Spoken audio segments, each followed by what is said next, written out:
What's up, everybody? I'm John Middlekauff. You know what I need you to do.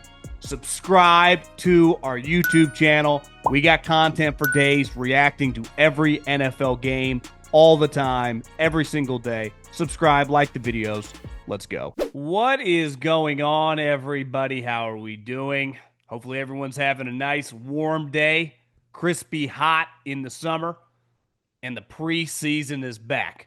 So I thought what we do is, one, just talk about the different philosophies when it comes to teams. Andy Reid approaches this a lot different than Sean McVay.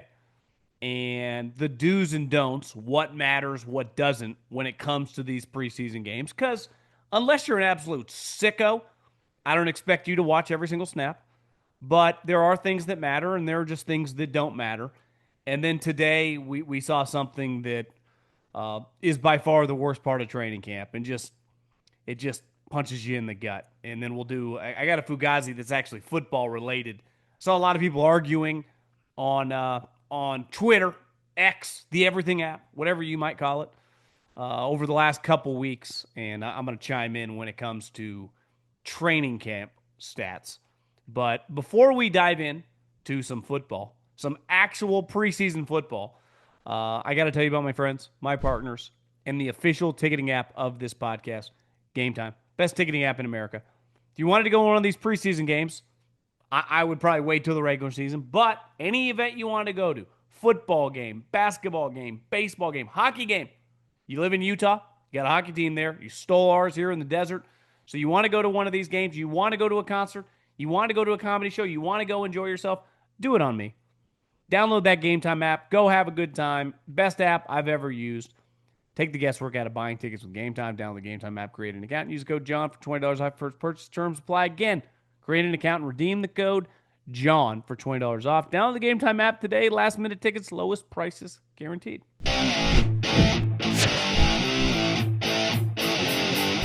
The preseason. It's always fun in terms of for the team, the coaches, the front office to kind of get out of the monotony of just every day, same thing, wake up, breakfast, meetings, practice, lunch, meetings, walkthrough, meetings, bed, day in and day out to actually play someone else. And the broadcasts are enjoyable in the sense that usually your local radio, television, or local radio is crew is doing your TV, your GM's in the booth, the team president's in the booth, the owner might be in the booth. It's just an easy environment for a lot being on the line. Now, big picture with a preseason game, there's not a right or wrong way to do it. Historically, before this last CBA, coaches, when there were 4 games, would ease their starters in. Guys might play a series or two game 1. Guys might play a quarter game 2. And typically, they would try to get guys to play a full half and sometimes come out of halftime to get in that rhythm, play one more series, and then yank them game 3, and then everyone was down game 4. I remember the year Derek Carr was drafted, and he won the job against Matt Schaub. Pete Carroll and LOB, in the height and peak of their powers, played their starters for a series in game 4. It was a big reason Derek won the starting job because the first series of the game, he went right down the field against Cam Chancellor, Richard Sherman, Earl Thomas, and led a touchdown drive. So old school coaches, Pete Carroll, Andy Reid, they have no problem playing these guys. It was reported today, I saw a headline, which Andy's been doing forever. Patrick Mahomes, he plans on playing a quarter. Now, if you score a touchdown, if you have 2 good drives, maybe I yank you after 1. But those guys play. It's the one thing nice about a Chiefs game. You expect when you sit down on the couch, you watch those guys play. But what does Andy Reid not do? He doesn't do joint practices.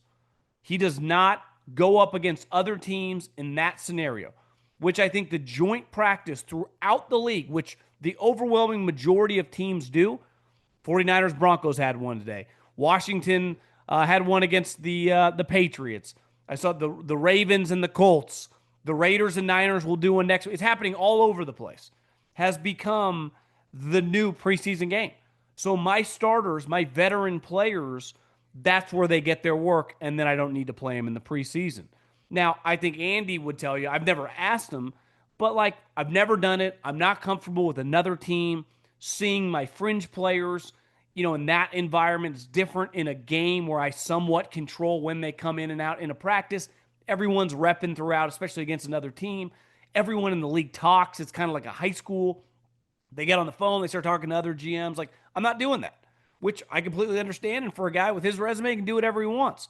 I do think it's harder for younger coaches to pull off, and clearly they're more numb to the fact that the game of telephone can get out about your players, because this is the time of year where the reason these preseason games have a lot of value is every personnel department, all 32, if they're doing a good job, but I would imagine every team does, evaluates literally every guy that plays in the game. Now, if you're playing, like, if Patrick Mahomes ends up playing, the only reason he's getting evaluated is because, like, for example, the Chargers, who are playing him week one, are looking for scheme stuff. They're not evaluating, like, Patrick, he went 3 steps back. Like, they're not evaluating like these other players. But every team in the league, especially second string and third string, you are getting a grade. No different than a college scout going into a program. Evaluate the film. Now, because it's only 3 games, you potentially get 20, 30, 50, 100, who knows how many plays you end up playing. But every play that you play is being watched by personnel people and then graded. And obviously, the majority of guys that play a large portion are guys that were either drafted this year, undrafted free agents, or drafted last year, or within the last 2 years, and have been on practice squads. So for a lot of these guys, they don't have week 1 through week 17 film. They have not played in regular season games. So this is their resume. This is their chance to prove themselves. And I think when you look at these preseason games, I thought we'd do a little like what matters and what doesn't matter. Because there's always a lot of banter about, like, this guy ran for 300 yards in 3 games and he got cut and he's on a practice squad. How did he not make a team? You got to be very careful about this, because I learned this. I'm no different. I remember when I was at Cal Poly, a guy, I forget his name, he was an undrafted free agent to the Raiders, a middle linebacker who he had just won the Middlekauff Award. And he led the team in tackles during the preseason. I'm like, this guy's not only going to make the team, he's going to, I don't know, he's going to be a starter in the league. And he got cut and he was out of the league.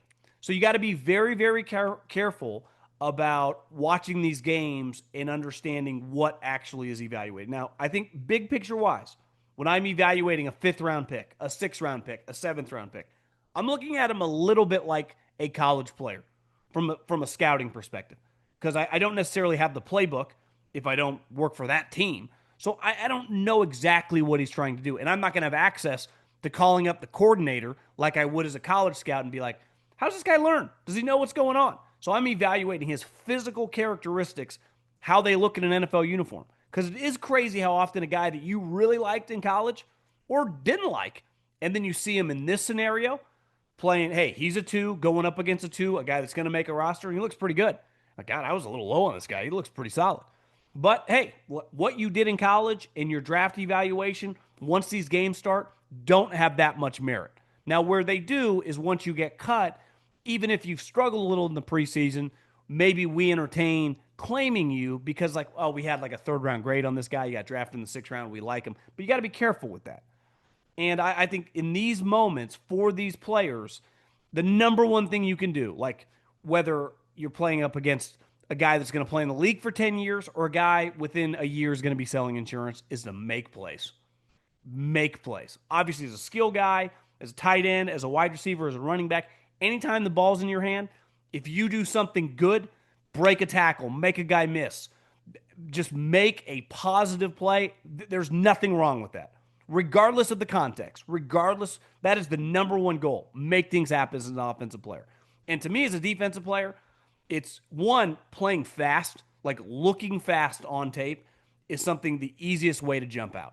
Obviously, depending on your position, like if you're an end, being able to bend the edge, if you're a defensive tackle, being able to, hold the point and stuff the run. There's position-specific shit you got to be able to do. But looking fast, if you're a corner, can you run with whoever? And do you look like you are going stride for stride with whoever they put out there? If you're a safety, can you cover ground? If you're a linebacker, can you go sideline to sideline? Because that is the easiest, quickest way to gain someone's just like kind of attention.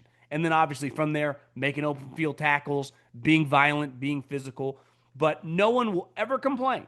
It doesn't guarantee you making a roster or even getting claimed. But to me, the number one thing that does matter is making plays. It's like I remember, and again, I use the Niners as a lot of example because I don't watch that much preseason football, but I remember watching Brock Purdy in that time, and like the reason he made the team is because when you put him on the field with like random dudes, that fucking guy was making plays. Okay, you don't need to sink a 30-foot putt to score big this weekend. Just fire up the DraftKings Sportsbook and take your shot at the green, the kind with dollar signs. Whether you're a diehard golfer or just in for some Sunday drama, DraftKings has everything you need to make the round a little more exciting. Live bets, prop plays, odds boosts, and plenty more. You new to golf betting? It's really easy. You can take a guy to win outright. You can bet on guys to top 5, to top 10, to top 20. Got a couple names for you. Obviously, odds are subject to change. Tommy Fleetwood had some devastating heartache earlier in the season. Well, on this course in Memphis, you got to drive the ball straight, something Tommy does really well. You can get him at plus 2,200 to win. You get him at plus 360 to top 5 and plus 170 to top 10. Another name I like a lot. He was very good in this tournament last year. Victor Hovland. Remember, smaller fields, the playoff starting, no cuts. Victor Hovland plus 3,500 to win. I love Hovland at top 5 this weekend at plus 500. So take your swing at winning some dough this weekend. Download the DraftKings Sportsbook app and use the code JOHN. That's code JOHN. JOHN. That's my name for new customers to get a bonus of $200 in bonus bets instantly when you bet just $5. Only on DraftKings. The crown is yours. The first game I ever went to, the first NFL game I ever went to when I got hired by the Eagles, I actually went there with Louis Riddick. It was a Monday night football game in MetLife Stadium. Right?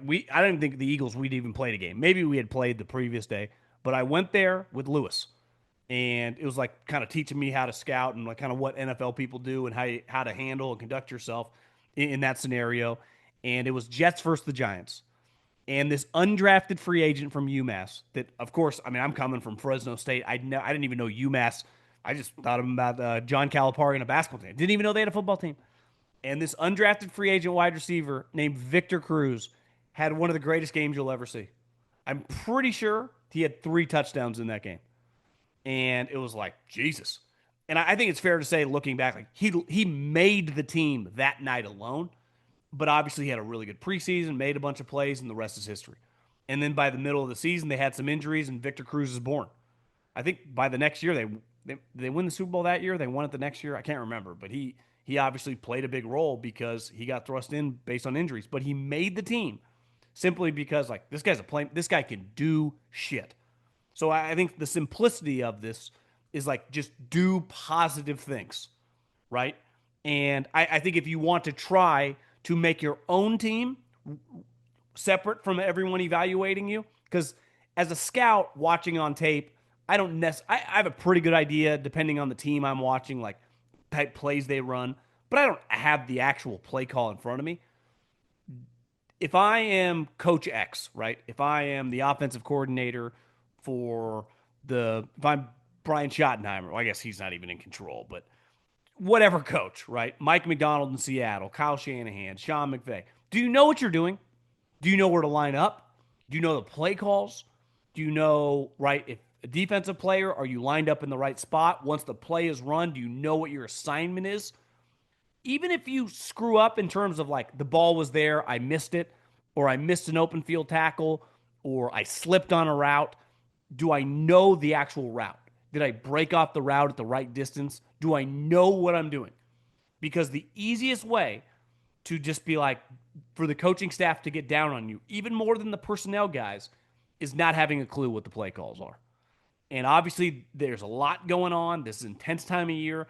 I think it's a little bit, the football version for young players of, like, SEAL training or, Hell Week for the Army, the Marines, whoever, to try to throw a lot at you, seeing, like, how much you can handle.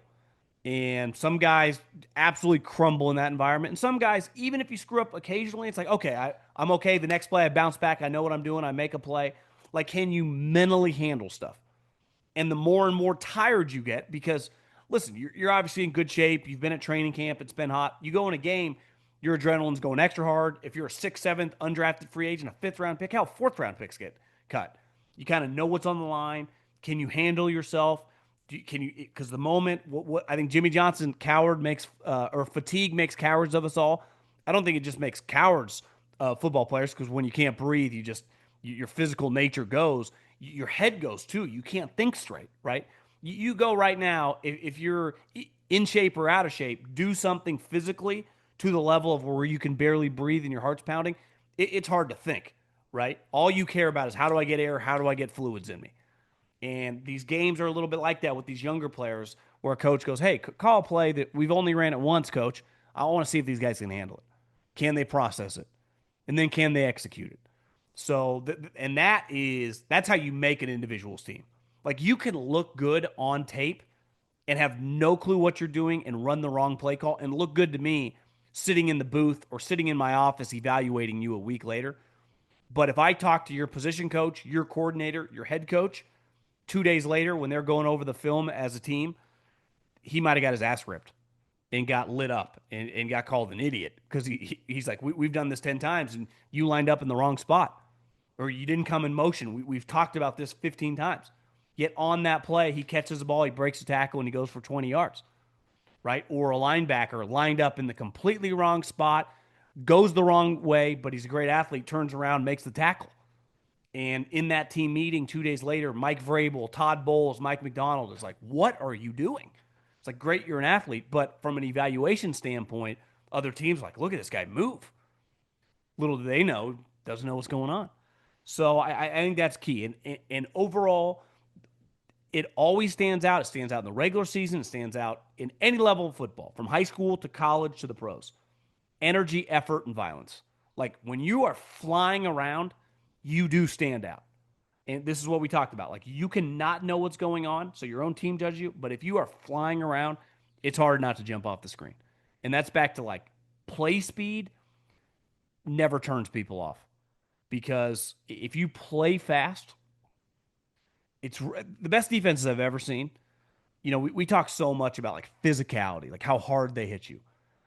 I saw the Denver team that was elite with Peyton Manning. I saw LOB that was, one of the best defenses ever. I saw those Harbaugh teams with Bowman and Willis. I'd say one thing they've all had in common, obviously the Eagles last year, team speed. And that always translates. Obviously, to offense, it translates. So playing fast, and when you're thinking a lot, it's no different in any line of work, right? It's hard to be confident.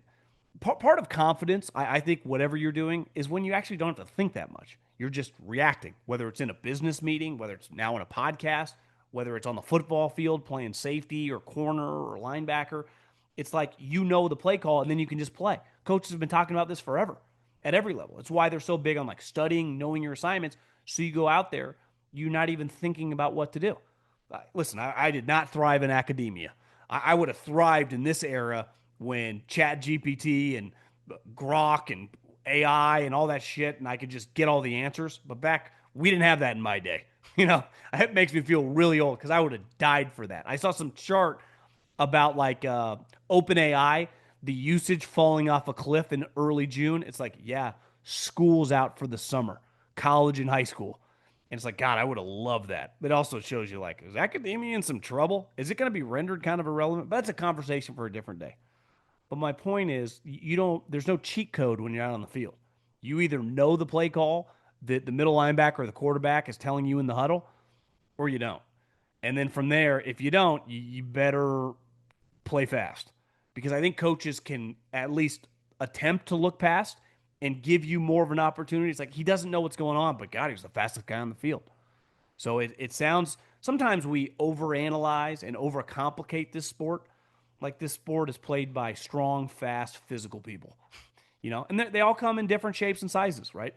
Adrian Peterson looks a lot different than Darren Sproles. Both guys that got some open grass were fucking gone.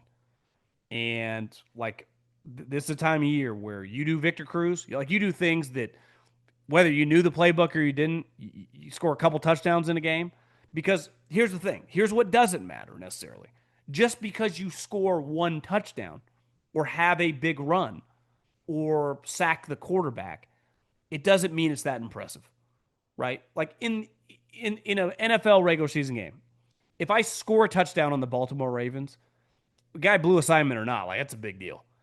If you score a touchdown in the preseason, there's a chance that the entire defensive backfield has no clue what's going on. They all run the wrong way, and you just walk right in. And all those guys are not going to even be on practice squads if it's in the fourth quarter, right? This happens sometimes in college. Like, oh, this guy had 12 sacks. He played in the SEC, right? He played at Missouri. He played at Mississippi State, and he had double-digit sacks. And then you look into it, you're like, well, 8 of those 11 sacks came against D1 AA opponents. And the other 3 sacks came against the worst team in the SEC.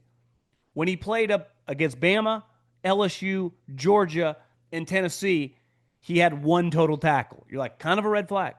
And preseason can be like that a little bit, right? So it's like, yeah, he had 2 sacks. And you look at both the sacks, you're like, well, the offensive lineman completely whiffed on one, and on the other one, he went the wrong way, and no one even touched him. It's like, well, if you are smoking guys and you're like making moves and driving guys into the ground to the quarterback, okay. So the context of your production, because every team in the league over the course of the preseason will print out statistic leaders, like who's leading the league in rushing yards, who's leading the league in tackles, who's leading. This is the preseason. Who's leading the league in catches, who's leading the league in completion percentage, and that alerts you. But then you got to break it down. You do that same stuff in college, right? Who's leading the Big Ten, the ACC, the SEC, Division One AA, the Mountain West. Just because you're the league leader in whatever doesn't mean you're necessarily a high-end draft pick or an NFL player. Sometimes it does. So that's where you really got to dive in, and that's where context in the preseason matters. But like I said, no one ever complains for making plays. So even if the guy falls down, you better get to the quarterback, right? If the corner trips and that ball's coming your way, you better catch it and score. So this is where there's a lot of pressure. I'll never forget Phil Savage, who was a GM in the league, ran the Senior Bowl, and worked for the Joe Douglas forever when he was at the Jets. Joe Douglas is a guy from the Ravens. Phil was originally. That's where he met Joe. And I remember talking to him one time, and he said, this is when he was the GM of the Browns back in like 2006, 2007, 2008. He said he walked around before the game of the preseason. He saw some of these guys like so nervous they couldn't even walk straight and like wanting to throw up. And he's thinking to himself, he's like, guys, we just drafted you in the third round. You are coming from USC or Texas or Alabama. You've been playing in front of 80,000 people for the last 3 years, dominating, all American. You just got drafted, right? And you're nervous about this environment. The stadium's going to be half full. It's not, but it's part of it's the uniform, part of it is the NFL. It's actually very understandable because once you redshirt or whatever and you become a starter, even if it's at Alabama or Ohio State or Texas, you gain some confidence. It just becomes part of the deal, and then you're like, I'm good. But then you come to the NFL, you've never done this before. You just practice for a couple of weeks. You're like, I totally understand where the players are coming from. The irony, though, is they have played in games, maybe not the personal pressure on them, but the overall pressure of playing like Alabama against Tennessee is way more intense and way more on the line, just in terms of your team and what's going on than the Redskins playing the Patriots, right? But that's where the preseason has a little bit of minor league baseball to it. It's almost like you're not playing for yourself totally because it's still like you need the other 10 guys, but you're kind of focused on yourself. Where in a regular season game, it's all about the team. It's all about doing your job to help out the other guys. In the preseason, it's like kind of about that, but it's like you better do the right thing because 3 of the other 11 guys might suck. They might have no clue what's going on. You can't really worry about them. We're in a regular season game. If your teammates are struggling, you're doing everything you can to help them out, get everyone on the same page. This got a little AAA baseball to it in terms of the mentality and mindset, which is understandable because your only goal, if you're a 5th round pick, is like, how come September 1st am I on that 53-man roster, and I play week 1 and I make $1 million veteran minimum, or the rookie contract, whatever. But I make this team. I do not want to be on the practice squad, which at the end of the day is not the worst thing in the world because most practice squad guys, throughout the course of the year, if they're good, get opportunities through injuries, get plucked off other teams. Like it's being on the practice squad, like way worse things could happen. But this is a time where you get on other people's radar. And we talked about this with Shador. I'm recording this the day before Shador's game. Is you put this film out there right now, even if you make your team and you're on your team, if the team gets rid of you next year, this is really important for other people to like you. And the evaluations go a long way. I remember being in the league and guys would, be 3 or 4 years into the league, but they've been on a 53 man roster, but they don't really play besides special teams. And the only time you can see them on offense or defense is in the preseason. So that preseason film is really, really important. If that guy gets cut, if that guy's like, hey, we could trade for this guy. If we need like a backup cornerback, would you give a seventh round pick for this guy? But you have to go off that preseason film, and that's the only time you really have to evaluate him. That's where it's changed a little bit with the joint practices, and I think that gets back to why Andy Reid would probably not want a joint practice. He's like, word gets out of my guys. I don't want people because football, everyone talks to everybody. Okay, LIV Chicago this week in Bolingbrook. Your boy has never been to the Windy City. Kind of crazy. Never been there. That will change this week. Flying out Friday, staying with a man named Colin Coward, and we are going to this tournament on Saturday. Not quite even sure what to expect. Hope I've been telling them like get us Phil. We can talk football. We can talk some divisional odds. We can talk who we like. To win the conference, to win the MVP. We know Phil likes to gamble. Bryson, content creator, uh, like your boy. So I am just excited to watch this whole operation because listen, the television product in terms of ratings haven't worked out, but no one has argued that like being in the event, I would imagine there's going to be a pretty big turnout. Never been or seen this course Bolingbrook, but I can imagine the vibes are going to be high. They clearly put in a lot of money in terms of the infrastructure and the party holes. So I'm excited to see what Livs bring to the table. Obviously, Bryson, Phil, DJ, Hatton, Bubba's playing well. So we will be at Live Chicago this Saturday, and we'll report back next week. I'd say the other thing that doesn't matter is you can't nitpick like just because a guy plays in the second quarter or a guy's playing in the second half. It's hard to exactly quantify what that means in terms of the vibe in their organization. Just because you play in the second quarter doesn't mean you're some lock to make the team, right? And just because you're playing in the second half doesn't mean they don't like you, right? So it's very hard to play that game, which we all try to do. It's like, oh, this guy's playing the fourth quarter, he must suck, or he just needed a bunch of reps and they just wanted to see him get a bunch of time, and they actually really like this guy. Worst case scenario, he's going to be on the practice squad, and just because you start a game like doesn't mean that you're some lock to make the team. So you got to be very careful about playing that like trying to put the pieces of the puzzle together just based on the time of game guys are playing. Now, for the most part, if you're playing in the fourth quarter of some of these preseason games, you're probably not going to be a starter week one, but who knows? You're on the practice squad, and by the end of September, you're on the team and playing a little bit. So you just never know. And we've talked about this before that the sick part of training camp is the injuries and when a guy goes down, especially if you're not right near the play, whether you're a coach, whether you're a player, and definitely whether you're, the scouts and the GMs who are kind of, much more on the sideline. When you can't get a direct view of who it is, you just pray it's not an important player. I mean, that's a sick mindset, but you just rather have it be a backup or third stringer. I mean, it makes logical sense. And today, Rashawn Slater is a pretty special player.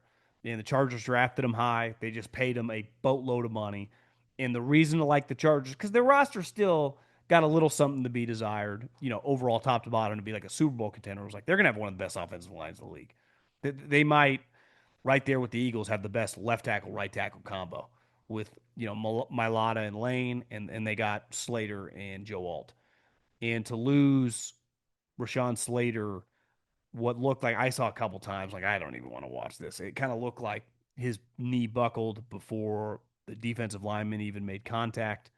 And it was reported, the Chargers put this out about 2 seconds after Schefter reported it, that he tore his patella tendon, which happened to my dad when I was probably in like, I don't know, fifth, sixth grade. Now, again, he was a 50-year-old guy. He was never quite the same and probably later in life should have got a knee replacement, but it was a devastating injury.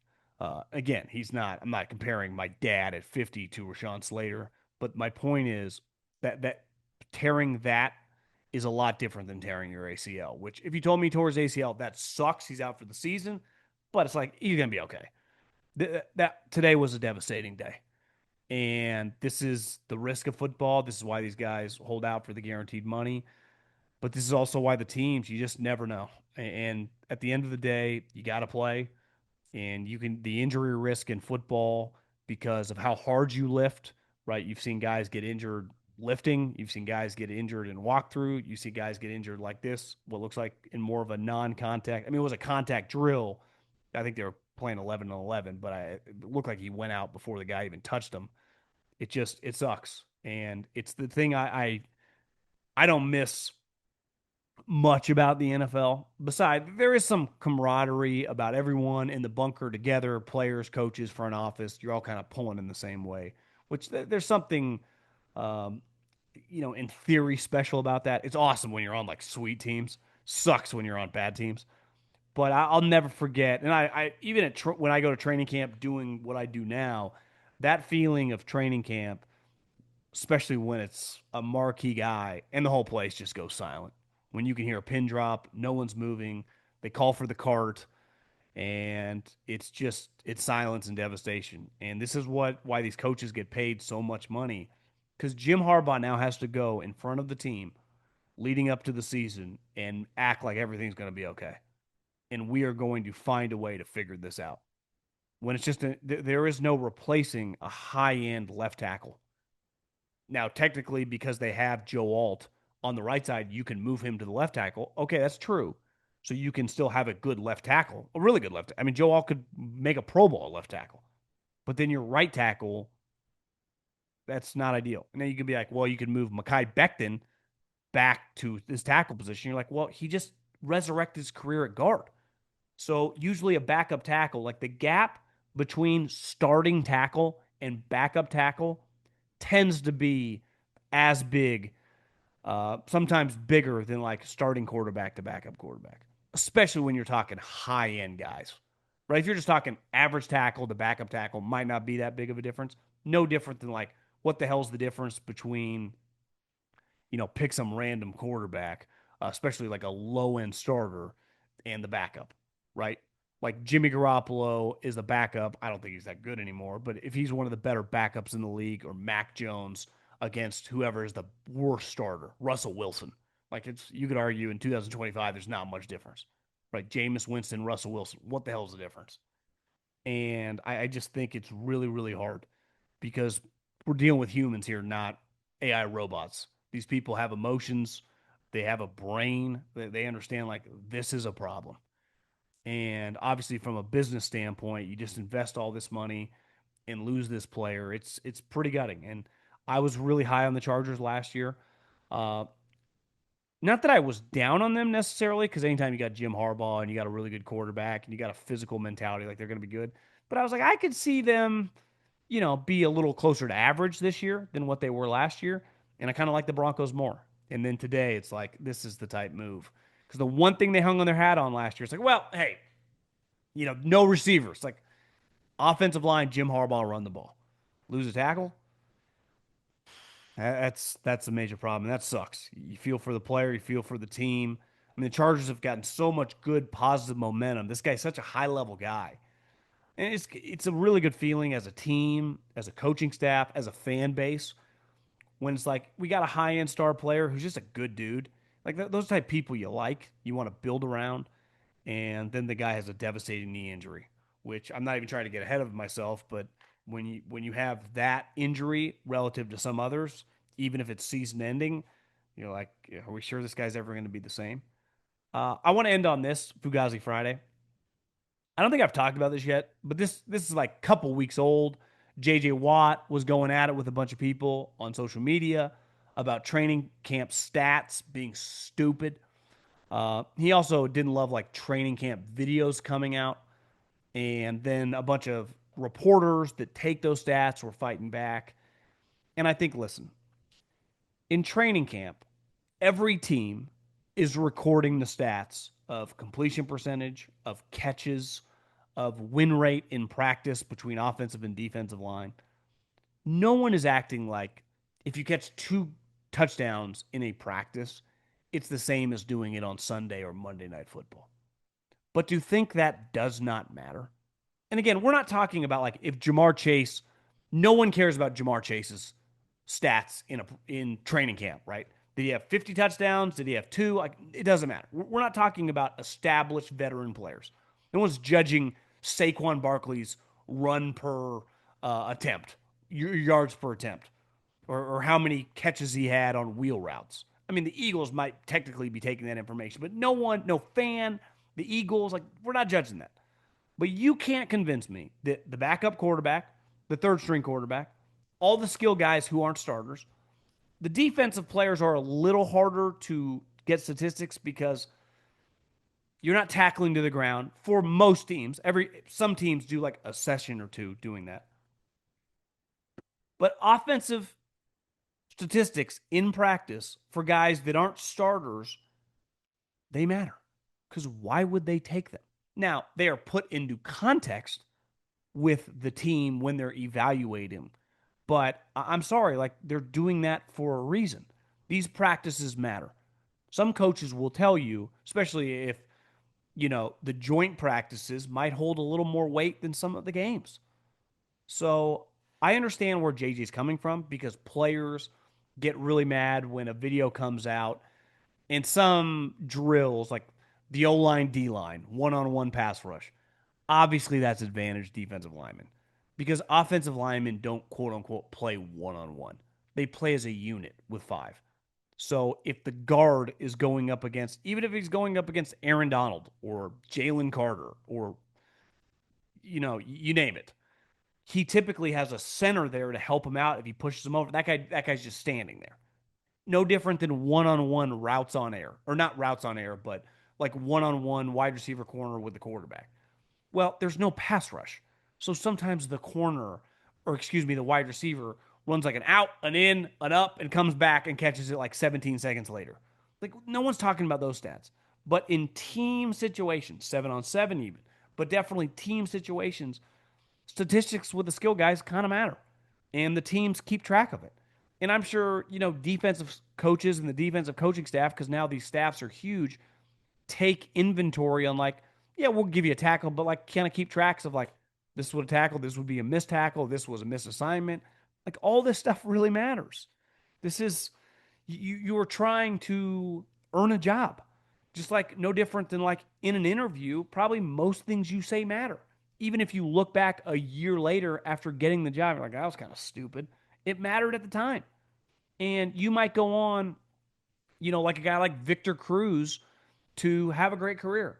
But those catches he made in preseason, which led, or in practice, which led to him getting reps in the game that had been making plays, like it all kind of builds on one another, right? If you don't make plays in practice, you're probably not going to move up the depth chart and get an opportunity to play a lot of snaps in the games. And then the pressure on those game reps will be huge. And if you screw up, it might just be like, we might cut you. So I think we got to be very careful about saying none of them matter. They're all stupid. That's just not true. Do they mean everything? Of course not. But like, just players getting so advanced, so like, I'm so embarrassed because I got mossed in a practice. Yeah, like the coaches, like whatever. If you trip, like shit happens. Can we have a little thicker skin? I can't like even. I've seen some. Where did I watch this recently? Who was saying it? It was like Tracy McGrady. It was some older NBA player. It was someone else. It was like a guy that just retired recently, and he said that one thing. It might have been like Joe Johnson. I forget who it was, but he said one thing that changed dramatically that when he first got in the league in like 2000 or 2005 or whenever to now was that you come into halftime. Oh, it was Kevin Garnett was even saying this. And, usually come into halftime, everyone like takes a deep breath, slam a Gatorade or whatever. You start going over, hey, we need to start doing this against this guy. Hey, I'm out, you're in. you take this guy, and you kind of start basketball strategy for 10, 15 minutes. He was saying, you come in the locker room now, fucking place is silent. Everyone's on their phone.